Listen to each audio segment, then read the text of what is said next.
So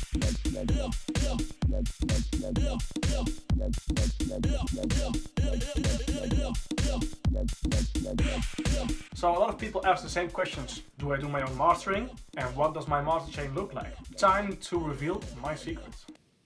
Okay, let's reveal some secrets then. I got a track here that's not being released as of yet. But I really like the overall sound of this right now. So let me just play it for a minute here.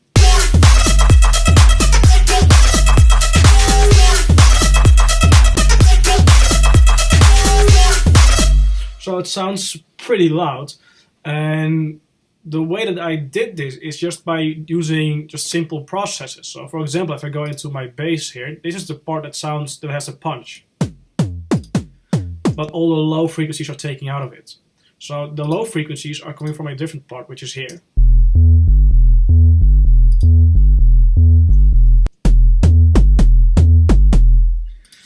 And also note that there's no processing going on my bass. I don't do equalizing, I don't do compressing. I only do a sidechain, which is this plugin right here. So I do as little as possible. If I go to my drums here, you'll see that every single drum is being routed to the same group bus here, called the beats drop. So let's solo this part out, and let's see what it looks like, what it sounds like. So I'm routing every single element that's belonging to the same group to one single bus. And what I did here is I took out the low frequencies again. So there's a pattern coming up right now. Everything that's not a kick drum or a bass should not have any low frequencies. Because you need to only have one source of low frequencies, and that should be your bass and your kick. And they're sidechained, so even those two aren't playing at the same time.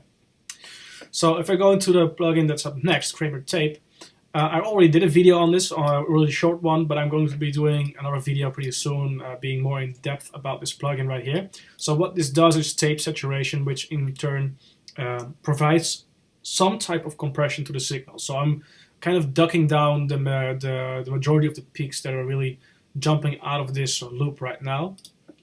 And if I go into my compressor, what I'm doing is really easy to replicate. I already did a video on this as well. It's called parallel compression. So the threshold is really low, ratio is really high, attack is really low, and the release is really high. You know what I mean?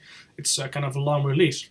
And I'm mixing in the dry signal again with the compressed signal to get a lot of body out of this specific plugin. So if I turn off all these sounds right now, all these plugins, and play it as is,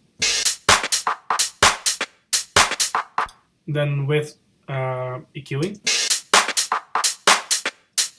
Now if I turn on my tape saturator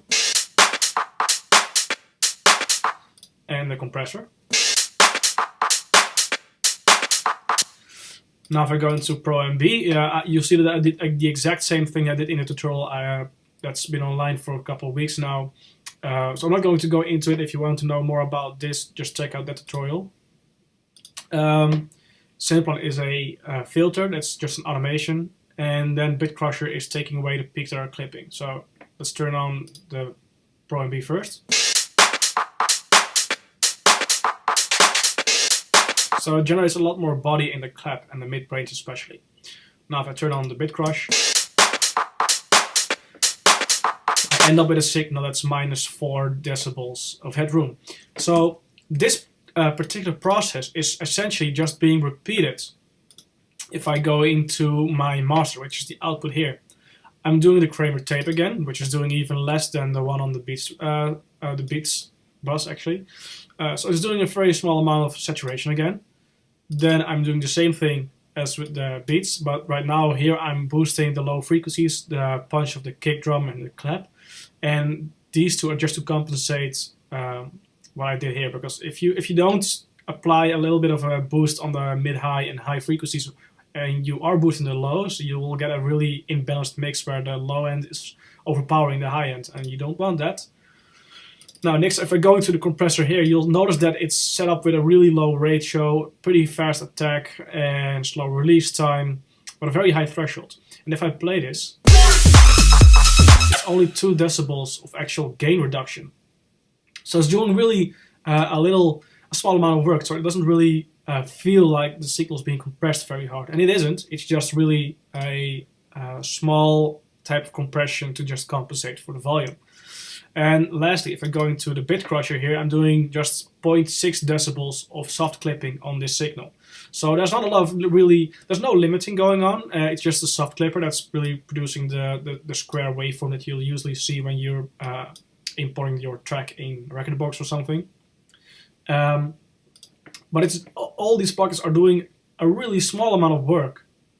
And the reason that works is I'm already doing the compression and all the editing on these group channels. So even my my synths here are being compressed on a bus that is allocated only for the synth. So all the signals that are going into my master bus, master output, are already being compressed and aren't really don't really have a lot of transients in them.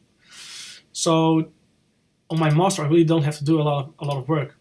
Now, if I check out my dynamic range meter, you'll see the actual result. Because if you want to have like a professional track that's competitive in terms of loudness, you kind of want to be around a range of around 5 decibels of dynamic range.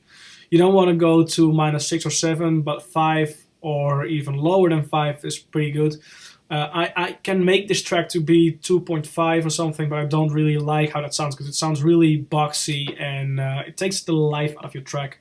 It sounds kind of like there's no clarity and you take away the punch. So I'm targeting with this track to be around 5 decibels of dynamic range. So let's check it out. I'll just play the track and we'll check out the meter here.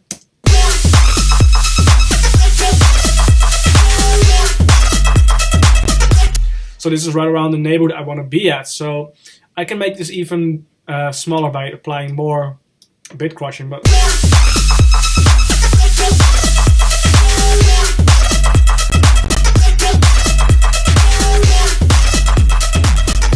you'll notice that it sounds really bad if I pull it down. So I prefer to be around the 5 decibels of dynamic range right now. And that's really all there is to my mix and master right now. It's just really important to use source sounds that are brilliant by themselves and don't require a lot of after editing and stuff.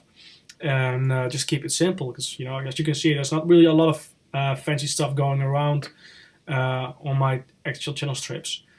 So you can easily do this on your own tracks. And I wish you good luck, and I hope to see you next week. Leave a comment down below if you want to give me suggestions on what you want to see next, and I'll try to keep that in mind.